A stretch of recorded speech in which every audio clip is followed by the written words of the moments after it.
Hello friends, welcome to back my YouTube channel CK class में आप सभी का स्वागत है। आज हम कक्षा 10 का हिंदी का जो बोर्ड परीक्षा है 2024 में, उसमें जो निबंध आते हैं आज उसके बारे में चर्चा करेंगे। जो 7 नंबर का निबंध आता है उसके बारे में चर्चा करेंगे। ये 22 फरवरी का पेपर है और जो ये प्रदूषण की समस्या तथा समाधान है, ये लगातार जो 2013, 14, 15, 16, 17, 18, 19, 20, 23 को लगातार ये प्रश्न पूछा जा रहा है। बार बार यही प्रश्न रिपीट हो रहा है। जो 7 नंबर का है इंपॉर्टेंट, तो आप इसको किस प्रकार से लिखेंगे, किस प्रकार से प्रश्न पूछता है, क्या क्या लिखना होता है, आज उसके बारे में हम चर्चा करेंगे। ये हम आपको बता दें कि जो 22 फरवरी को जो हिंदी का पेपर है उसमें जो निबंध है, ये 100% जो है गारंटी के साथ यही क्वेश्चन आएगा। 22 फरवरी को 100% गारंटी के साथ यही क्वेश्चन आएगा। प्रदूषण की समस्या का समाधान है का जो प्रश्न है निबंध, यही प्रश्न आएगा, ये गारंटी के साथ है। आपको किस प्रकार से तैयार करना है आज हम इस पर चर्चा करने वाले हैं। तो निबंध है जो 7 नंबर का है वो है प्रदूषण की समस्या तथा समाधान। प्रदूषण की समस्या तथा समाधान, तो ये निबंध है। इसमें मुझे क्या क्या लिखना है, इसे रूपरेखा देखते हैं क्या क्या लिखना है इसमें। पहला है प्रस्तावना, दूसरा है प्रदूषण का अर्थ, तीसरा है प्रदूषण के प्रकार, और चौथा है समस्या का समाधान, और पांचवा है उपसंहार। तो जो प्रदूषण की समस्या है, ये जो 5 पॉइंट है, इसी पर आपको लिखना है। तो किस प्रकार से लिखेंगे रूपरेखा में हम आपको बताने वाले हैं, आपको रटना नहीं है। जैसा हम कहते हैं प्रस्तावना एक में कहते हैं, जिस प्रकार से हम बोलते हैं उस प्रकार से अब किसी बातों को समझो, क्योंकि इसको रटना नहीं। अगर रटोगे इतना बड़ा क्वेश्चन तो आप भूल सकते हो, इसलिए आपको समझना है और बिल्कुल सही समझना है। और स्टोरी की तरह, एक कहानी की तरह हम आपको बताने वाले हैं। तो इस प्रकार से आप समझकर एक कहानी की तरह इसको आप लिख सकते हैं। तो पहला है प्रदूषण की समस्या तथा समाधान में जो निबंध है उसमें पहला है प्रस्तावना। तो प्रस्तावना पर हम चर्चा करते हैं। आजकल प्रदूषण की समस्या बहुत ज़्यादा बढ़ रही है। आजकल प्रदूषण की समस्या बहुत ज़्यादा बढ़ रही है। इस समय हमारे पास सबसे बड़ी चुनौती पर्यावरण को बचाने का है, क्योंकि पानी, हवा, जंगल, मिट्टी सब कुछ प्रदूषित हो चुका है। यदि हमने इस असंतुलन को दूर नहीं किया तो मानव जीवन वांछ्य हो जाएगा, और पता नहीं तब मानव जीवन होगा भी या नहीं।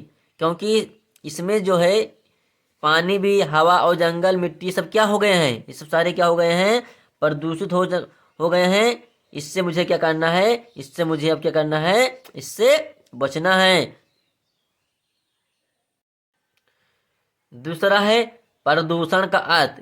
प्रदूषण का अर्थ क्या होता है, आज हम इस पर चर्चा करते हैं।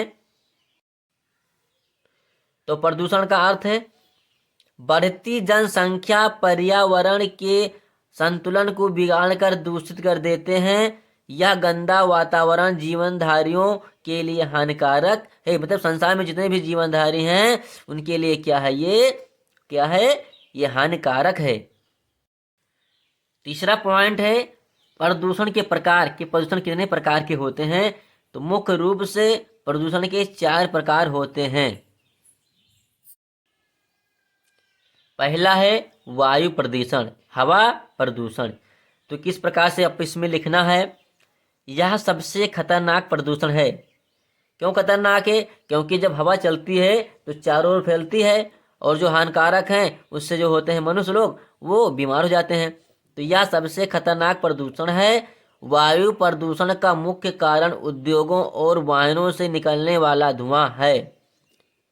वायु प्रदूषण के कारण वायुमंडल में कार्बन डाइऑक्साइड की मात्रा बढ़ रही है। इससे पृथ्वी के ऊपर वाला ओजोन गैस का सुरक्षा चक्र बुरी तरह से प्रभावित हो रहा है। तो इस प्रकार से आप वायु प्रदूषण में लिख सकते हैं।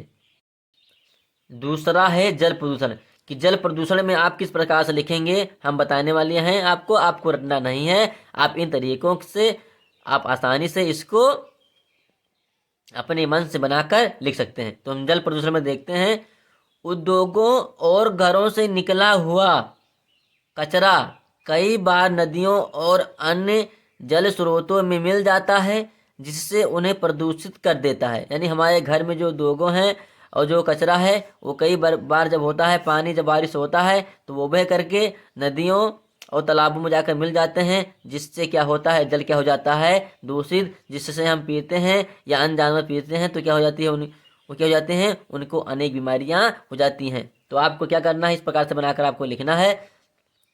तो हम जल स्रोतों से मिल जाता है जिससे उन्हें प्रदूषित कर देता है। जल प्रदूषण के कारण अनेक बीमारियां पैदा होती हैं। तीसरा है मृदा प्रदूषण या मिट्टी प्रदूषण। ये किस प्रकार से प्रदूषण हो जाते हैं हमको बताने वाले हैं। कि हम देखते हैं कि मिट्टी में होने वाले प्रदूषण को मृदा प्रदूषण कहते हैं। वह मुख्यतः खेती में अत्यधिक कीटनाशक का उपयोग करने से, यानी आप कोई चीज़ बोते हो, अगर कम पैदावार होती है तो बार बार आप उसमें क्या करते हो, कीटनाशक दवाइयाँ डालते हो, जैसे उसमें जो केंचुए चूहे होते हैं उनकी क्या जाती है, मृत्यु जाती है, क्योंकि वही तो मिट्टी को क्या करते हैं, भूसी बनाते हैं। तो आपको इसमें क्या होना है कि बहुत ज़्यादा आपको कीटनाशक दवाओं का इस्तेमाल नहीं करना है। तो मिट्टी में होने वाले प्रदूषण को मृदा प्रदूषण कहते हैं। वह मुख्यतः खेती में अत्यधिक कीटनाशक का उपयोग करने से या उस ऐसे पदार्थ जिसे मृदा में नहीं होनी चाहिए उसके मिलने पर होती हैं। चौथा हम पढ़ेंगे ध्वनि प्रदूषण। ध्वनि प्रदूषण क्या है, किस प्रकार होता है, जिस पर हम चर्चा करेंगे। आपको रटना नहीं है, आप हमारे बातों को समझो और अपने मन से बनाकर इसको पेपर में हल कर सकते हो। तो हम पढ़ने वाले हैं चौथा, ध्वनि प्रदूषण। ध्वनि प्रदूषण किसी भी प्रकार के अनुपयोगी ध्वनि को कहते हैं। इस प्रदूषण से मानव और जीव जंतुओं को परेशानी होती है। कल कारखानों का शोर, यातायात का शोर, मोटर गाड़ियों की आवाज़ें, लाउड स्पीकरों का कण भेदक ध्वनि आज से यह प्रदूषण होता है। जितने भी संसार में जो प्रदूषण हो रहा है, ध्वनि प्रदूषण, वो वाहनों के द्वारा बहुत ज़्यादा हो रहा है। चौथा पॉइंट देखेंगे हम कि प्रदूषण की समस्या का समाधान। अगर प्रदूषण फैला हुआ है तो उसकी समस्या का क्या समाधान है, कैसे हम समाधान कर सकते हैं, इस पर हम चर्चा करने वाले हैं। आपको किस प्रकार से लिखना है हम बताते हैं आपको। तो प्रदूषण कम करने के लिए हमें लोगों में जागरूकता पैदा करनी होगी।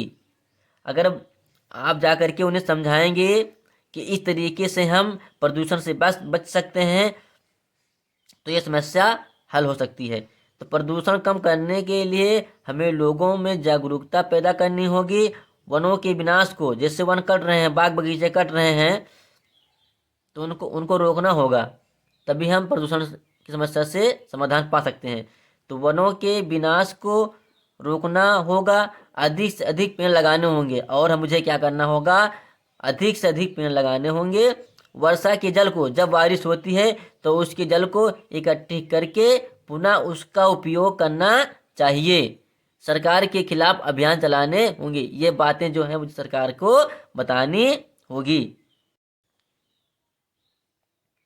पांचवा है इसमें उपसंहार। कि उपसंहार में क्या लिखते हैं हम, किस प्रकार से लिखा जाता है। तो प्रदूषण एक बहुत गंभीर समस्या है। जो प्रदूषण है भाई, है ही तो, क्योंकि इससे बहुत सारी बीमारियां हो जाती हैं, जीव जंतु बीमार पड़ जाते हैं, तो ये गंभीर समस्या तो है।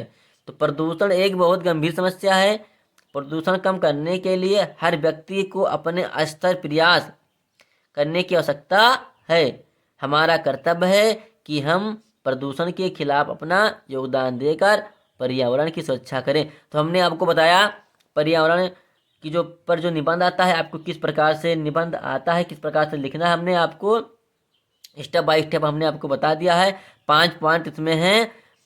तो इस प्रकार से आप आसानी से, आपको रटना नहीं है। कोई भी निबंध अगर आपको आता है तो उसको रटना नहीं है, आप अपने मन से बनाकर उसको हल कर सकते हो। जो एग्जामिनर होता है आपको जो है नंबर उसका पूरा देगा, जो 7 नंबर है 7 नंबर आपको देगा। तो इस प्रकार से हम लिख सकते हैं। अगर हमारी वीडियो पसंद आए तो लाइक और सब्सक्राइब जरूर करें।